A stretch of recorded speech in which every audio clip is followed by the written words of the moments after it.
This is Revathi. Video చూస్తున్న వారికి likes, కామెంట్స్తో support చేస్తున్న వారికి థ్యాంక్ యూ సో మచ్. నా తరమున ప్రాణం నీకై ఎపిసోడ్ నెంబర్ 187.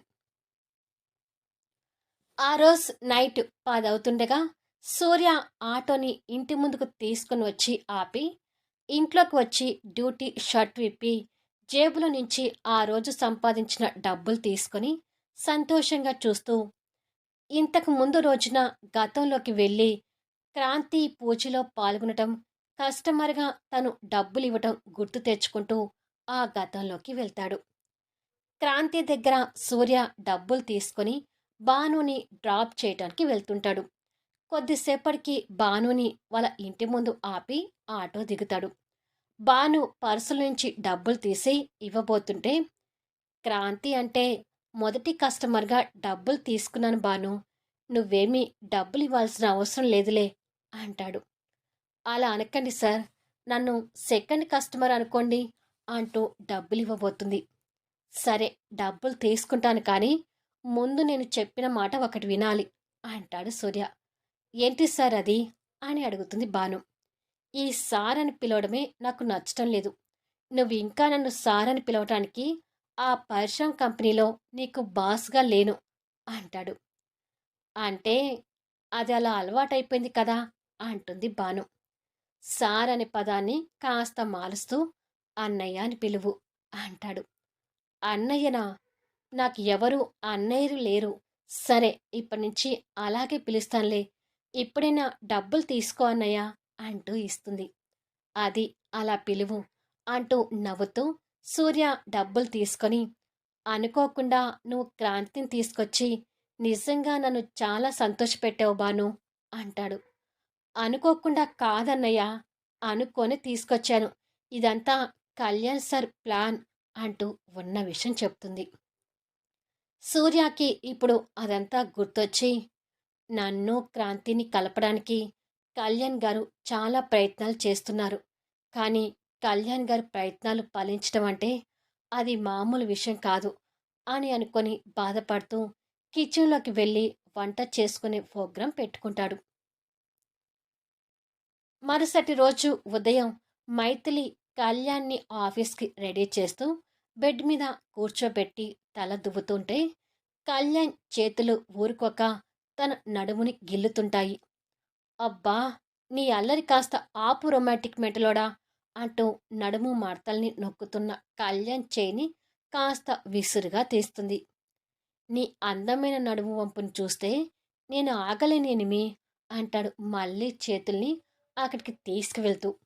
ఈసారి మైథిలి చేతిలో ఉన్న దువ్వెనతో కళ్యాణ్ చెయ్యి మీద ఒకటిస్తుంది. అబ్బా రాక్షసి అంటూ నొప్పితో చెయ్యి వెనక్కి తీసుకుంటాడు.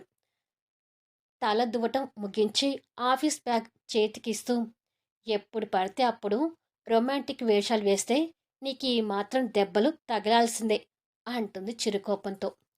కళ్యాణ్ లేచి, మెంటలోడానే నా పేరు ముందు రొమాంటిక్ అని జోడించింది నువ్వే కదా, మరి నా పేరు సార్థకం చేసుకోకపోతే ఎలా అంటూ తన బుగ్గన ముద్దు పెట్టుకొని తుర్రున వెళ్ళిపోతాడు. కళ్యాణ్ వేషాలకి మైథిలి బుగ్గ తడుముకుంటూ నవ్వుకొని ఆ రూమ్ నుంచి బయటకొస్తుంది. నేను కళ్యాణ్ గారిని కలవాలి అంటూ జగన్నాథం రాములమ్మతో అంటుండగా, ఏంటి ఇలా వచ్చారు అంటూ కళ్యాణ్ కిందికొస్తాడు. పైన ఉన్న మైథిలి కూడా అతని రాకని ఆశ్చర్యంగా చూస్తూ కిందికొస్తుంటుంది. మీతో కొంచెం మాట్లాడాలి అంటాడు జగన్నాథం. అతని మాటలకు కళ్యాణ్ కాస్త అనుమాన పడుతూనే చేతిలో ఉన్న ఆఫీస్ బ్యాగ్ పక్కకు పెట్టి కూర్చోండి అంటూ ఎదురుగా ఉన్న సోఫా చూపించి కళ్యాణ్ కూర్చుంటాడు. జగన్నాథం కూర్చోగానే మైథిలి కళ్యాణ్ దగ్గరికి వచ్చి నిలబడి, కాఫీ తీసుకురా రాములమ్మ అని చెప్తుంది. అలాగేనమ్మా అని చెప్పి రాములమ్మ కిచెన్లోకి వెళ్తుంది. చెప్పండి, ఏం మాట్లాడాలి అని అడుగుతాడు కళ్యాణ్. నేను మాట్లాడేది నా కూతురి జీవితం గురించి. ఇది మీరు ఎలా అర్థం చేసుకుంటారో మీ ఇష్టం, కానీ నేను చెప్పాలనుకున్నది చెప్పడానికి వచ్చాను అంటాడు జగన్నాథం. కళ్యాణ్ మైథిలి మొహాలు చూసుకుంటారు. అదే సమయాన సూర్య ఐశ్వర్య నిలయం ముందు ఆటో ఆపి లోపలికి వస్తుంటాడు. అసలు విషయం ఏంటో చెప్పండి అంటాడు కళ్యాణ్. ఆ మాటలు వింటూ సూర్య లోపలికి రాబోయి కళ్యాణ్తో మాట్లాడుతున్న జగన్నాథన్ చూసి గుమ్మంలోని ఆగిపోతాడు. మీరు క్రాంతిని సూర్యాని ఒక్కటి చేయాలని చూస్తున్నారనుకుంటా, కానీ మాకది ఇష్టం లేదు అంటాడు జగన్నాథం. జగన్నాథం మాటలకి కళ్యాణ్ విస్మయం చెందుతుంటాడు. నా దుర్మార్గానికో తన మొండితనంతోనో ఇన్నాళ్ళు నా కూతురు నాకు దూరమయ్యి చాలా కష్టాలు పడింది. అసలు మాకున్న ఆస్తులకు నా కూతురు ఇంకొకరి దగ్గర తల వంచి ఉద్యోగం చేయాల్సిన అవసరం లేదు. కానీ తన జాతకం అలా ఉంది, అలా జరిగిపోయింది అనుకున్నాను అంటాడు. అతను క్రాంతి గురించి మాట్లాడుతూ ఉండడంతో సూర్య వాళ్ళకి కనపడకుండా గుమ్మం దగ్గర చాటుగా నిలబడి ఉంటాడు. కానీ ఇక మీదైనా నా కూతురి జీవితం సంతోషంగా ఉండాలనుకుంటున్నాను. నా పరపతికి తగ్గ గొప్ప సంబంధాన్ని తెచ్చి నా కూతురికి గొప్పగా పెళ్లి చేయాలని ఆశలు ఒక తండ్రిగా నాకు ఉన్నాయి. నా కూతురు కూడా ఇప్పుడిప్పుడే ఆ సూర్య జ్ఞాపకాల్ని పూర్తిగా మర్చిపోతుంది. మర్చిపోతున్న నా కూతుర్ని మళ్ళీ సూర్యతో కలిపే ప్రయత్నం దయచేసి చేయకండి అంటూ రిక్వెస్ట్ చేస్తాడు. వారి మాటలకు కళ్యాణ్ అడ్డు చెప్తూ, కానీ జగన్నాథం గారు, ఒక తండ్రిగా మీ కూతురి మీద మీరు పెట్టుకున్న కోరికలు ఆశల్ని నేను కాదనలేను. మీ కోరికలు ఆశలే కాకుండా కొంచెం క్రాంతి వైపు నుంచి కూడా ఆలోచించి చూడండి. ఇప్పుడు క్రాంతి మనసులో సూర్య ఏంటి అనే విషయం పక్కన పెడితే, ఒక టైంలో మాత్రం క్రాంతి సూర్యాని మనసారా ఆరాధించింది. సూర్య కోసం మీతో కూడా గొడవపడి బయటకు వచ్చిందంటే తను సూర్యాని ఎంతగా ప్రేమించి ఉంటుందో ఒక్కసారి అర్థం చేసుకోండి అంటాడు. కానీ ఇప్పుడు నా కూతురు మనసులో సూర్య లేడు కదా అంటాడు జగన్నాథం. జరిగిన పరిణామాలని క్రాంతి ఇంకా మర్చిపోలేక సూర్య మీద ద్వేషాన్ని పెంచుకుంది. కానీ త్వరలో తన మనసు మారి తిరిగి సూర్యాని కోరుకుంటుందనే నమ్మకం మాకుంది అంటాడు కళ్యాణ్.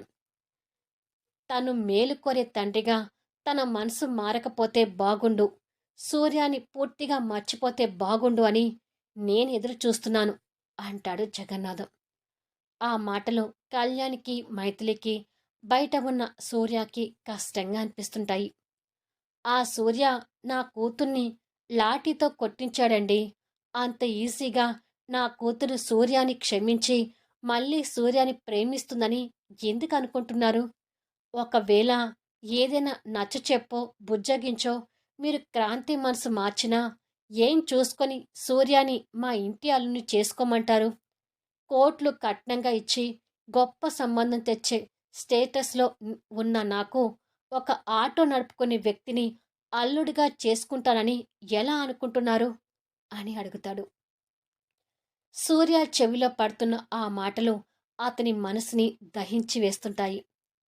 స్టేటస్ చూడటం కాదండి, క్రాంతి సూర్యాని మనసారా ప్రేమించింది.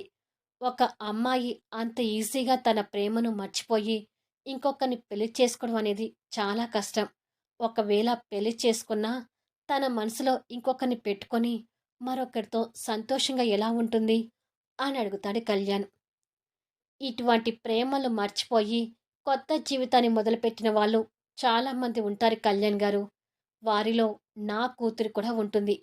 సూర్య చేసిన పనికి ఇప్పటికి కూడా క్రాంతి ఇంకా పూర్తిగా మనిషి కాలేదంటే నమ్మండి.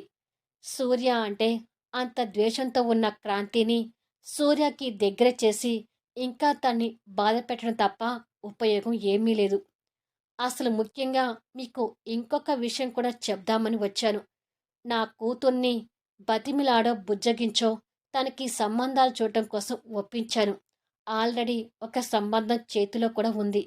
త్వరలో క్రాంతిని చూసుకోవడానికి పెళ్లి వాళ్ళు వస్తున్నారు. క్రాంతి అంగీకారంతోనే ఇవన్నీ జరుగుతున్నాయి.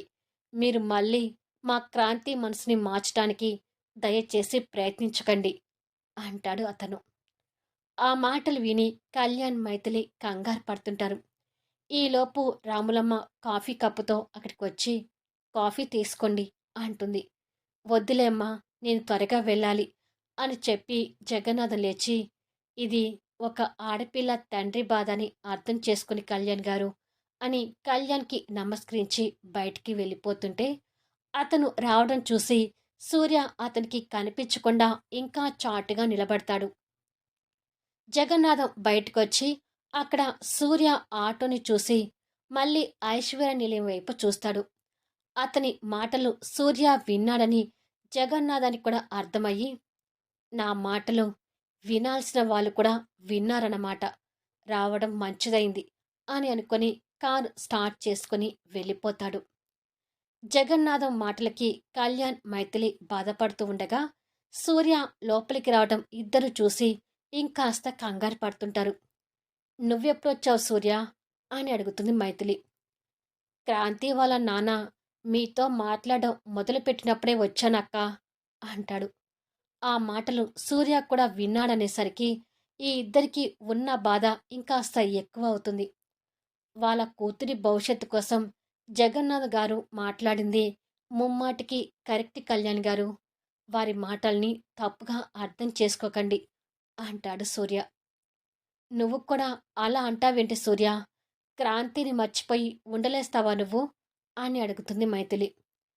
క్రాంతిని నేను మర్చిపోనన్నా కూడా ఇప్పుడు క్రాంతి నా దగ్గరికి వచ్చే పరిస్థితిలో లేదు కదా అక్క. నేను మర్చిపోతానా లేదా అనే విషయం పక్కన పెడితే క్రాంతి నన్ను పెళ్లి చేసుకోకపోతేనే తన భవిష్యత్తు బాగుంటుంది. సో కళ్యాణ్ గారు, జగన్నాథ్ గారు చెప్పింది నేను చెప్తున్నాను, మమ్మల్ని కలిపే ప్రయత్నాలు ఇక చేయకండి ప్లీజ్ అంటాడు. సూర్య అలా అంటున్నా ఆ మాటల వెనుక ఉన్న బాధ కళ్యాణ్కి సూర్య మొహంలో అర్థమవుతుంటుంది.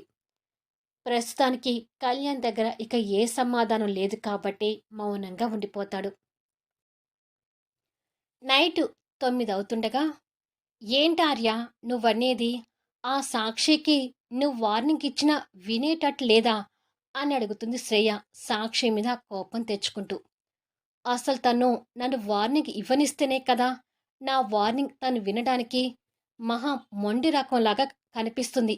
అయినా నువ్వు తన గురించి వరి అవ్వకు శ్రేయ. నేను ఇండియా వచ్చినప్పుడు తన సంగతి నేను చూసుకుంటానులే అంటూ గొప్పలు పలుకుతాడు ఆర్య. మోహన్ ఆ రూంలోకి వస్తున్నట్టుగా సౌండ్ వినిపించడంతో, సరే ఆర్య, మోహన్ వస్తున్నాడట్టుంది, మనం సాక్షి గురించి మాట్లాడుతున్నామని అతనికి అనుమానం రాకూడదు, తర్వాత మాట్లాడతానులే, ఇక ఉంటాను అంటుంది. బాయ్ అని చెప్పి ఆర్య ఫోన్ పెట్టేసి, సాక్షి లాంటి వాగుడుకాయని నేను ఎక్కడా చూడలేదు, దానిని చేసుకోబోయేవాడు ఎవడో కానీ వాడు అయిపోయినోడే అని తిట్టుకుంటాడు. మోహన్ లోపలికొచ్చి, స్నేహితుడితో ఫోన్ మాట్లాడడం అయిపోతే నాకు భోజనం వడ్డించాలి అంటాడు. మోహన్ అలా అనగానే కోపంగా లేచి, భోజనం వడ్డించమని నన్నే అడగాలా? అక్కడ మీ అమ్మగారు ఉంటారు కదా, మీ అమ్మగారిని వడ్డించమని చెప్పొచ్చు కదా అంటుంది. నీ డ్రెస్సింగ్ స్టైల్ మార్చినంత మాత్రాన నువ్వు పని మనిషివి కాదని అనుకోకు. ఎక్స్ట్రాలు చేసావంటే మళ్ళీ నిన్ను ఓల్డ్ డ్రెస్సింగ్ స్టైల్లోకి తీసుకొస్తాను అంటాడు కోపంగా చూస్తూ. అమ్మో వద్దులే, ఇప్పుడు నీకు భోజనం వడ్డించాలి అంతే కదా, పద వడ్డిస్తాను అంటూ ఆ రూమ్ నుంచి బయటపడుతుంది. తల దాచుకోవడానికి కాస్త చోటిస్తే ఇల్లంతా నాదే అన్నట్టుగా ఉంది తన వ్యవహారం. ఏమైనా తనతో కాస్త జాగ్రత్తగానే ఉండాలి అని తిట్టుకొని మోహన్ బయటికి వెళ్తాడు. మోహన్ వచ్చేసరికి శ్రేయ ప్లేట్లో భోజనం వడ్డిస్తుంటుంది. మోహన్ వచ్చి కూర్చొని భోజనం కలుపుతుంటాడు. నేను భోజనం చేశానా లేదా అని ఒక్క మాటైనా అడగొచ్చు కదా అని అనుకుంటుంది మనసులో. పాలిచ్చే బిడ్డ తల్లి సమయానికి భోజనం చేస్తే మంచిది, నువ్వు కూడా తిను అంటాడు. పర్వాలేదే అడిగాడు అని అనుకొని, నేను తర్వాత చేస్తానులే అంటుంది బిల్డప్ ఇస్తూ. నేనేమి నీ ఆకలి కోసం చెప్పడం లేదు, నా కొడుకు పాలు కోసం చెప్తున్నాను. నువ్వు తినకపోతే వాడికి సరిగ్గా పాలు ఉండవు, వాడు ఆకలితో ఏడిస్తే నిన్ను చంపేస్తాను. నా చేతిలో చవకుండా నీకు బతుకు మీద ఆశలు ఉంటే నేను చెప్పింది విని ప్లేట్లో భోజనం పెట్టుకుని వెళ్ళి నీ స్టూల్ మీద కూర్చొని తిను అని ఆర్డర్ వేసినట్టుగా చెప్తాడు. అబ్బా! పర్వాలేదే, నా భోజనం గురించి అడిగాడని మురిసిపోయాను. కానీ నా మురిపం క్షణం కూడా లేదు అని మనసులో అనుకొని, భోజనం పెట్టుకొని, నేను ఇక్కడ తినడానికి చోటు లేదేమో అని మనసులో తిట్టుకుంటూనే వెళ్ళి తన స్టూల్ మీద కూర్చొని తింటూ ఉంటుంది. నీకసలు చనువు ఇవ్వకూడదని నాకు కూడా బాగా అర్థమవుతుంది అని మోహన్ కూడా తిట్టుకుంటూ భోజనం చేస్తున్నాడు. క్రాంతి రూమ్లో ఏదో బుక్ చదువుతూ కూర్చొనుంటే భాను వచ్చి కాల్ వస్తుంటుంది. లిఫ్ట్ చేసి హలో అంటుంది. నేను విన్నది నిజమేనా క్రాంతి అని అడుగుతుంది భాను. ఏం విన్నావు అని అడుగుతుంది క్రాంతి. మీ ఇంట్లో నీ అనుమతితోనే నీకు సంబంధాలు చూస్తున్నానని తెలిసింది, అది నిజమేనా అని అడుగుతుంది. మళ్ళీ నెక్స్ట్ వీడియోలో కలుద్దాము. ఇప్పుడు క్రాంతి ఏం చెప్తుంది? క్రాంతి జీవితంలోకి మరో వ్యక్తి వస్తాడా? అద్భుతమైన సన్నివేశాలతో ఆసక్తికరంగా సాగిపోయే కథా వీడియోస్ని మిస్ కాకుండా చూడండి. కథ నచ్చితే లైక్ చేయండి, కామెంట్ షేర్ చేయండి, సబ్స్క్రైబ్ చేసుకుని ఛానల్ షేర్ చేస్తూ సపోర్ట్ చేయండి. Thanks for listening.